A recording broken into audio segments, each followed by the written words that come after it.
విలువైన fishing harbour ను కాపాడుకునేందుకు మత్స్యకారులు సిద్ధం కావాలని కావలి మాజీ ఎమ్మెల్యే రామిరెడ్డి ప్రతాప్ కుమార్ రెడ్డి పిలుపునిచ్చారు. ఈ నెల 15న జువ్వలెద్దినలో వైఎస్ జగన్ పర్యటించనున్నారని అన్నారు. వైసీపీ హయాంలో నిర్మించిన ఈ హార్బర్ స్థలాన్ని సాగర్ డిఫెన్స్ కంపెనీకి దారదత్తం చేసే ప్రయత్నాలను తీవ్రంగా వ్యతిరేకిస్తున్నామన్నారు. ఈ కూటమి ప్రభుత్వం మీద నమ్మకం లేదు కాబట్టి మాకు పర్మనెంట్ సొల్యూషన్ మాకు ఇక్కడ చూపించాలి. ఈరోజు తమిళనాడు బోట్లు పట్టుకొని దొంగతనంగా వారు పోయేదానికి కొంతమంది డిపార్ట్మెంట్ వారు కావచ్చు, అదేవిధంగా ఫిషింగ్ డిపార్ట్మెంట్ కావచ్చు, పోలీసు వ్యవస్థ కావచ్చు, రాజకీయ నాయకులు కావచ్చు, వీరందరి సహకారంతో జరిగింది కాబట్టి ఈరోజు మాకు సేఫ్టీ అనేది లేకుండా పోయింది. ఈరోజు మేము వేటకి పోకుండా ప్రాణాలు అరిచేతిలో పెట్టుకొని బిక్కుబిక్కుమంటూ వేట చేయాల్సిన పరిస్థితి వస్తూ ఉంది.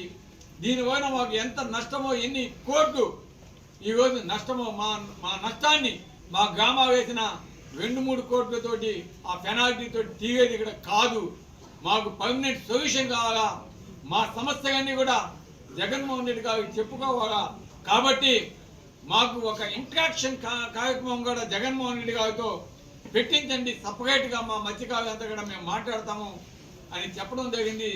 ఆ విషయాన్ని జగన్మోహన్ రెడ్డి గారికి కూడా మేము తెలియజేశాము. దానికి జగన్మోహన్ రెడ్డి గారు ఒకటే చెప్పాడు, తప్పకుండా మత్స్యకారులతో మాత్రమే ఇంట్రాక్షన్ కార్యక్రమం ఒకటి పెడదాం, వాళ్ళతో స్వయంగా నేనే మాట్లాడతాను, దానికి అరేంజ్మెంట్స్ కూడా మనం చేద్దామని చెప్పడం నిజంగా చాలా సంతోషం. అందుకే ఈరోజు ఈ విషయాన్ని చెప్పిన వెంటనే ఎవరైతే ఆర్థికంగా ఈరోజు నష్టపోతున్నారో, ఈ బోట్లు ఇబ్బంది పడుతున్నారో, దానికి సంబంధించి మన ప్రాంతంలో ఉన్న 164 గ్రామాల కాపులు కావచ్చు, పెద్దలు కావచ్చు, మత్స్యకారు యువత కావచ్చు, అందరూ కూడా జగన్మోహన్ రెడ్డి కార్యక్రమానికి మేమంతా కూడా వస్తామని చాలా మంది సందేశాలు పంపారు.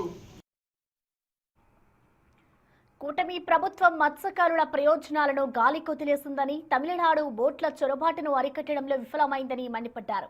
మాయమైన బోట్లపై వివరణ ఇవ్వాలని డిమాండ్ చేస్తూ మత్స్యకారుల కష్టాలను నేరుగా వినిపించేందుకు జగన్ నిర్వహిస్తున్న ముఖాముఖి కార్యక్రమాన్ని విజయవంతం చేయాలని అన్నారు. మత్స్యకారుల జీవనోపాధిని దెబ్బతీస్తే సహించేదే లేదని హెచ్చరించారు రామిరెడ్డి ప్రతాప్ కుమార్ రెడ్డి.